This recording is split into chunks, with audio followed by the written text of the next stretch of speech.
highly significant moment. Even if you haven't been keeping up with my channel lately, I find myself in a Carrera GT.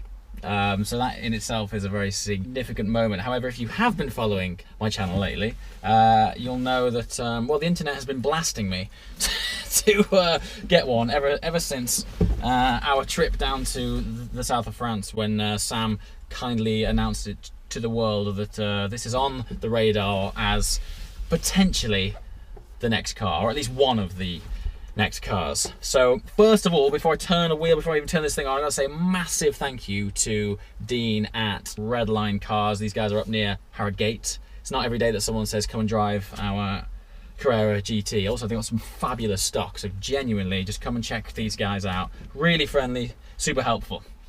Anyway, it is time.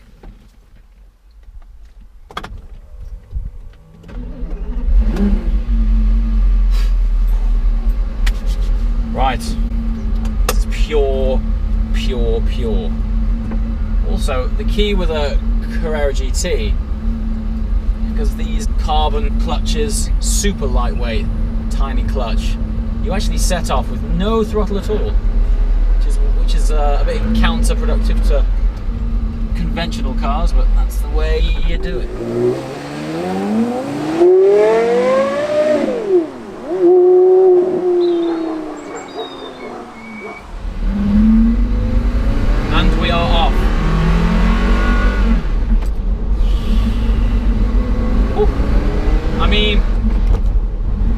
I'm not going to be on the ball straight away because I'm in a Carrera GT. What on earth?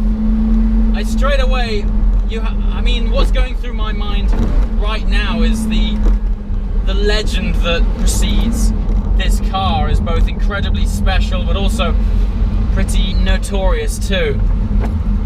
It's just one of those cars that demands respect. So yesterday, all I could do was look at the weather to see how it might turn out for this drive, because of course, one of the fantastic features of the Carrera GT is that it is also a Targa. You can take the roof off. I turned up to Redline, I was like, Dean, let's take the roof off before we even get going. Right now you guys also know that I'm on the hunt for a convertible of sorts. It might be that this thing just doubles as it. I always find that when you take the roof off a car, it gives you that next level connection with not only the car, but your surroundings and the sounds, the nature, the smells. So that, for me, is a big tick towards this car, that the roof comes off. Now, for those of you who might not be too familiar with this car and why it is incredibly significant, I sort of feel obliged to tell you why this car is so fabulous and why the chances are we're never going to see a car like this again. This goes all the way back, actually in, I think it was around 1992, yeah, that far back. Porsche were actually commissioned to develop a Formula 1 engine. Yeah, you see where I'm going with this. The V10 engine in the Carrera GT originally started out its foundation as a Formula 1 engine, right? Now that actually didn't really happen. Very soon after, Porsche were entering Le Mans, and they then took the foundation back off the shelf and developed this glorious V10 engine. They were going to put it in the LMP1 prototype Le Mans car. The significance of that story alone is just phenomenal. This block is a thoroughbred V10 Porsche race car engine through and through. It was never ever intended to end up in a road car. Okay? So you've got this fabulous Le Mans engine developed by one of the world's best car manufacturers, and at the time best race cars in the world. And then the FIA changed the rules on the series that this engine was ultimately going to form part of, which left them with one of the most fabulous engines that mankind has ever known, with no car available for it to go into. So what did Porsche do? They thought, I tell you what, why don't we take this engine that was going to be in the Le Mans car, let's put it in a car that will sell to the public.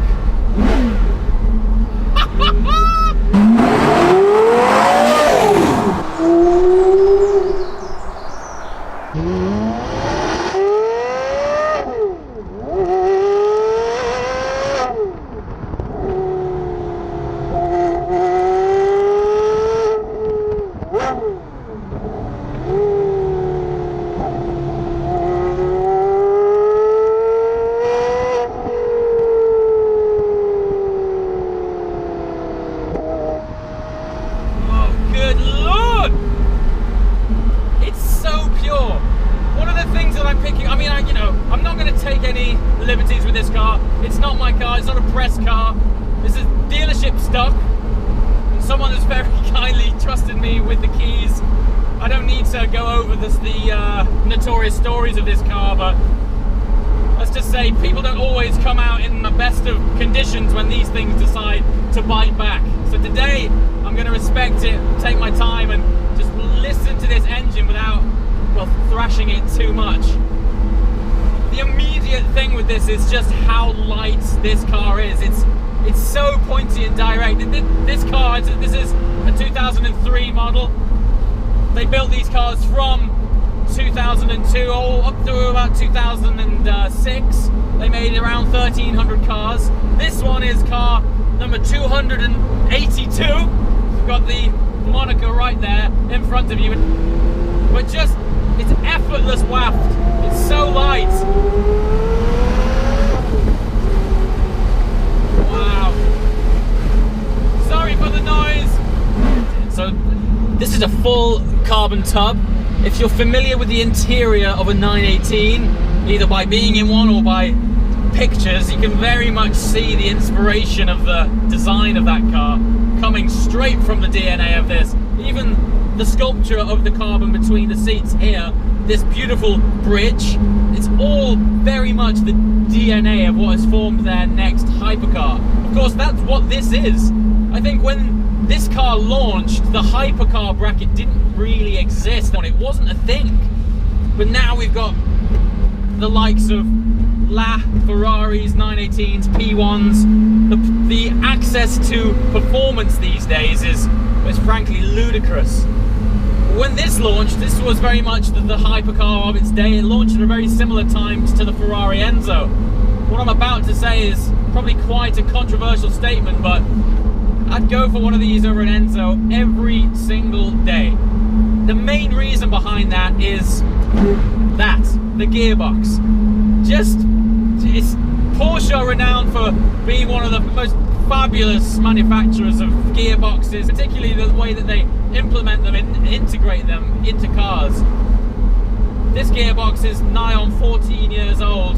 It's mated to a V10 Le Mans engine, was sat in a carbon fiber tub with the roof off, and I can practice heel and toe in one of the most glorious creations to come out of Germany. Just listen to that. Out of this planet. Listen to this. The flywheel on this must be so small. As soon as you depress the clutch, the revs fall off. They just drop off. But that's exactly what this thing is about. It's all about being the driver. And don't get me wrong, I mean, I love today's modern twin clutch technology. It's phenomenal, and as access to daily performance, you just generally can't beat it. But I recently stepped out of the McLaren 720S. If you've watched that review, you'll know that the performance of that bent my internal organs. The diaphragm will compress against the seat. This is 14-year-old tech, and that immediate performance, it's not on tap. It's not regularly on tap as it would be in a car like that. But I also said it's equally not the car that you're going to bring out on a sunny weekend to set your arse on fire. This thing, oh God, to sound like the sort of generic old school journalist, but this is man and machine at its finest. Good Lord, you could pedal this all day long. I think the legend that has surrounded this is preceding it more than ever. I'm gonna say it, this is the car that Paul Walker died in. This is the car that a friend of mine went in to have his gear knob refurbished, and the guy that had fitted it took it out for a test drive and shakedown and wrote it off. It put him in the bush because he wasn't concentrating enough. I know friends who have had these things and they talk to me like it's a split personality. Like if you don't treat it with respect, it might literally kill you. But I'm super happy to say that while I feel undertones of that when I get up the revs, I'm in driving this, you know, fairly chilled, being able to talk to you fairly perfectly normal dialogue and enjoy what is, as far as I'm concerned, one of the most significant pieces of automotive history.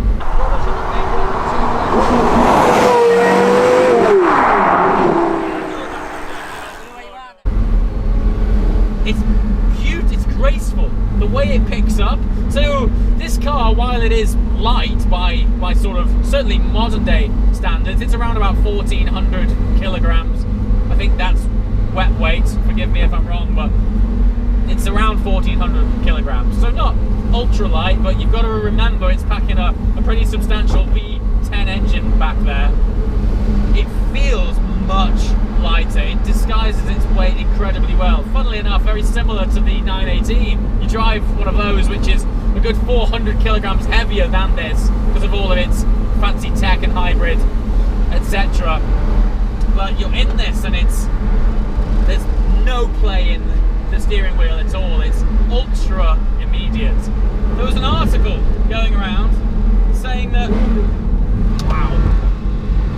vinyl sales had been at their peak sales since the 60s. So much so that vinyl sales had outsold digital downloads in the UK. And when I read that, I thought, absolute rubbish. It's complete rubbish. But of course, it wasn't rubbish. It did the rounds, and sure enough, factually, vinyl sales outstripped digital download sales in the UK at the beginning of January 2017. And that's what's happening here. People want the character. They don't care that they can't carry 100,000 songs in their pocket. There's no supplement for emotion. Do not underestimate the importance of sound when it comes to the emotional connection that you have with a car. Now, the next level of that is, of course, the manual gearbox. To be able to have something so organic connected to something so pure and raw is a feeling that I need a thesaurus. I need a thesaurus to tell you just what a primal feeling it is piloting something so special and knowing that every input is entirely down to you. When you change gear, you are interacting directly with that engine, directly with that drivetrain. And the way that Porsche engineered this car, they fettled a race car for the road. There's no other way of saying it. It is just one of the most glorious experiences. They say you shouldn't meet your heroes, but today I've met one of mine and I am absolutely besotted by it, and thankfully just not let down at all. In fact, if anything, unfortunately it's made me want one even more. As always guys, thanks for watching. I'll see you next time. Ciao!